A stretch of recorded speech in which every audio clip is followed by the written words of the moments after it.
what we're going to see from Prince Charles is someone who's always been interested in culture, in opera, ballet, and so on. And I think you're going to see a promotion of that. And perhaps, I mean, I'll just speculate for a moment, you might see, I don't know, Sonnet Lumiere and orchestras playing in the courtyard of Buckingham Palace. And that the new king will integrate some of the great advances and some of the creativity of the British people, and integrate that with the magnificent buildings, royal buildings that we have. Andrew Morton, welcome to the programme. Thanks very much for being with us. I'm interested to know your reflections on the passing of the Queen, whether they are what you expected they would be beforehand. It's very much what I expected. In fact, bizarrely, when I was researching my biography of the Queen, I went to Scotland in the early days. I'm talking about 2019, before before COVID, and spoke to some members of the committee behind what would happen when the Queen died, and they fully predicted that she would pass in Balmoral, and so 3 years later it came to pass. This was a prediction based on what were understood to be her preferences. Exactly. That Balmoral, Scotland, was her favourite part of the world, and that's where she would probably go to spend the last weeks and months of her life, which of course she did. Yeah, indeed. Looking back on her life and her reign now, what are your thoughts this week on the sort of the momentous era that she spanned? Well, she's lived through all the ages: electronic age, jet age, steam age, you name it. We can call it an Elizabethan age. I think there are too many ages there to do that. But she has been, and I'm not the first to say this, a beacon of continuity and stability in a changing world. And she's left us at a moment of great peril for this nation, with war in Europe, hyperinflation, and cost of living crisis, and political division. Do you think do you think she would have had throughout her life a strong awareness of her responsibility to the nation at times of peril? Will she have thought, over the last weeks and months, a heady sense of responsibility? Absolutely. I mean, if anything you learn about the Queen is that she did what her father did, and he was thrust into prominence, and then as king, and then war leader during the Second World War. And let's not forget that when the Queen came to the throne in 1952, Britain was at war again in Korea. So there were thousands of troops in peril on the Korean Peninsula. So the Queen has been very aware of her position, and we saw that most notably with that We'll Meet Again speech during COVID, which was probably the high point of her reign, I would say, because it soothed and comforted millions and millions of people. It was intensely moving. It helps you to understand what the role of a monarchy, and indeed why we had one. Looking back, and more than that, it was almost as though her life had been to go up to that point. Everything was. If she'd been on the throne for just a couple of years, her speech would not have had the same resonance that it did. Yes, indeed, to remind us of our history and the safety that she represented. Looking back over the coverage and the tributes of the past week, the past few days, are there any that particularly stand out for you, either for their eloquence or for their accuracy?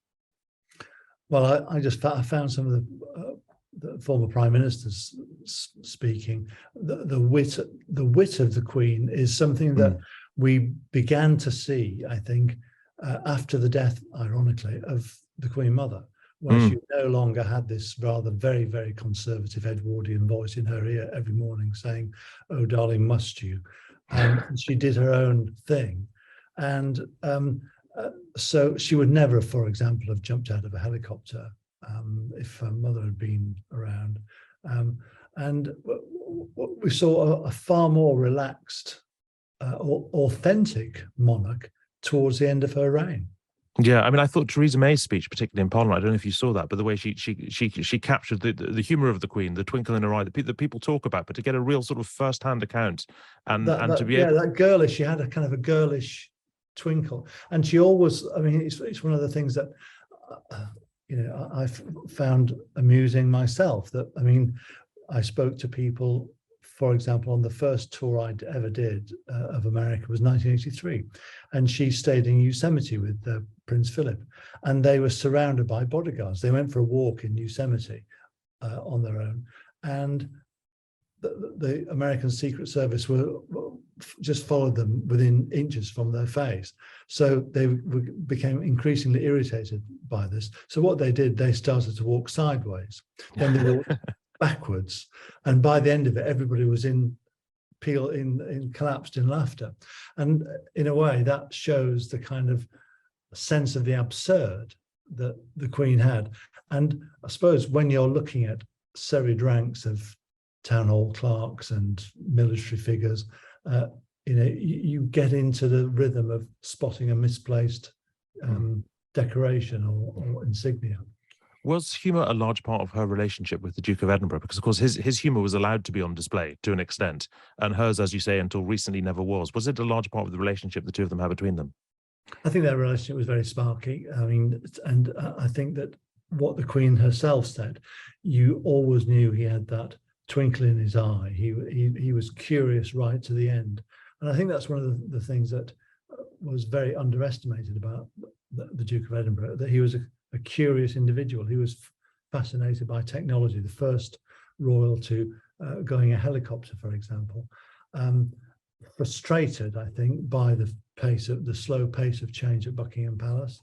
And he was a genuine reformer, and people have not seen that because obviously he's inextricably linked to the Queen. Was she more conservative than he was?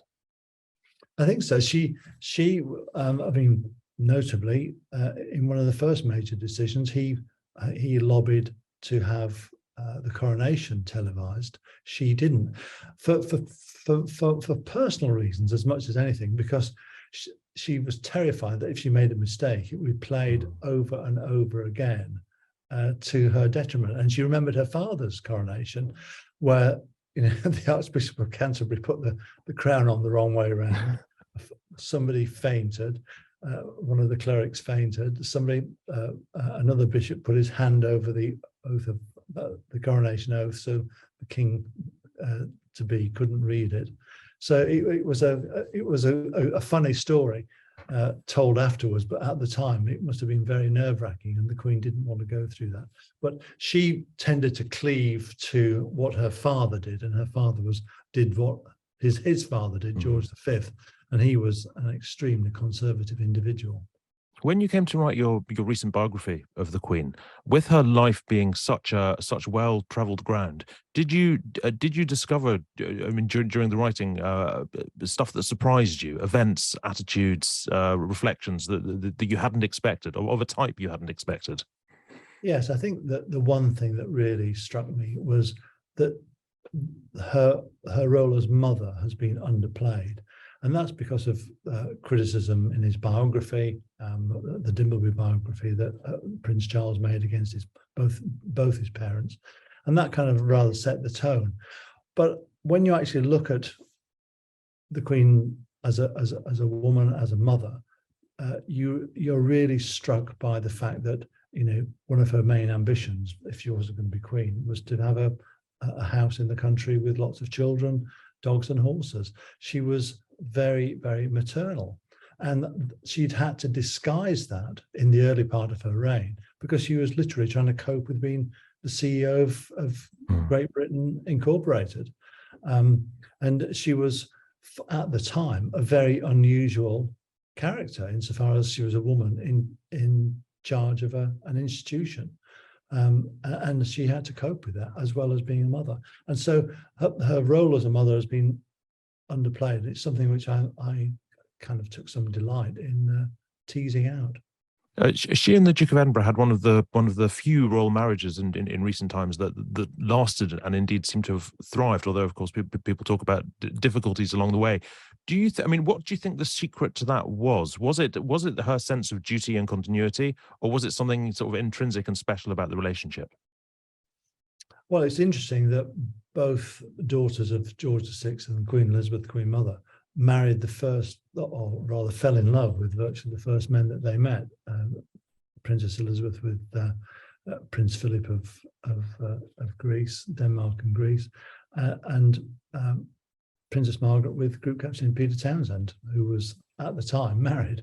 So for the Queen, that relationship was one which began in wartime with letters and endured, and it seems that it was very much love at first sight, and it was a relationship which, with all the vicissitudes of life, did endure, because I think that the Queen recognised that Prince Philip had to be given his head. So, for example, in the early days, when he was frustrated and stymied at every turn by the courtiers at Buckingham Palace, she gave him the job of designing and organising the fitting out of the Royal Yacht Britannia, and that was a perfect choice for him. It gave him something to do which he was knowledgeable about, and her acceptance of his decision to go on a round the world cruise for a number of months, which caused all kinds of criticism and gossip about the royal family, about the royal couple. She was prepared to do that in order to give him his head, and so I think that was the secret of a healthy marriage, not to be in each other's pockets day in, day out. Yeah, understood. You of course wrote the international bestseller Diana: Her True Story during the Queen's Annus Horribilis of 1992. Did that make it hard for you when coming to write about the Queen and other royals to build relationships with people at the heart of the royal household? No, not really, because over the years you've got to know people who, some of who have become friends. You start off, as you know yourself, Hugo, you start off with a lunch and you build into friendship, and they become contacts.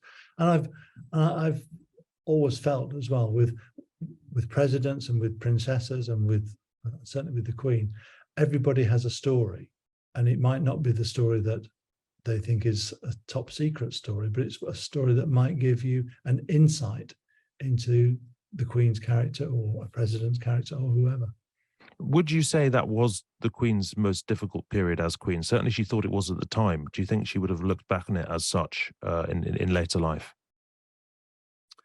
Well, I mean, I can only go on what she said herself, and it was her rotten year, her Annus Horribilis. I mean, it wasn't just the collapse of the various marriages of her children. It was the burning down of Windsor Castle, which held so many memories in there. But Windsor Castle has been restored. The monarchy has been restored, and she's left a monarchy that still has its issues, but the central branch is I would say is healthy. And how would you say she would have looked back on her own reign? We talk about her reign and its success as a force for continuity and so on. Do you think she would have, when she was coming to the end of her life, looked back on her reign and thought, you know what, I set out to do what I wanted to do. I was the monarch I hoped to be? I think her reign has gone through several phases. The initial phase was just literally learning the ropes as this 26-year-old. And then gradually and very carefully making some changes at court, such as the introduction of debutantes, ending that. I think her reign was more relaxed, as we've mentioned, towards the end. And I think that with the successful marriage of Prince William, or the Prince of Wales and the Princess of Wales, I think that the Queen will have said, yes, job done, because the primary aim of a monarch is to make sure the next person who comes along is the monarch. Speaking of the next person, King Charles III, he's made a good impression at the start of his reign. What are your expectations for him as the monarch? What do you see is the future for him? Well, he's talked about, as we this phrase now, change with continuity, and stepping back from some of his charities. He's laid out his stall, but I think he will be aware that he's got far less a period to reign than the outgoing Queen, and so he will be more quickly making reforms and changes that he's had in mind for a number of years.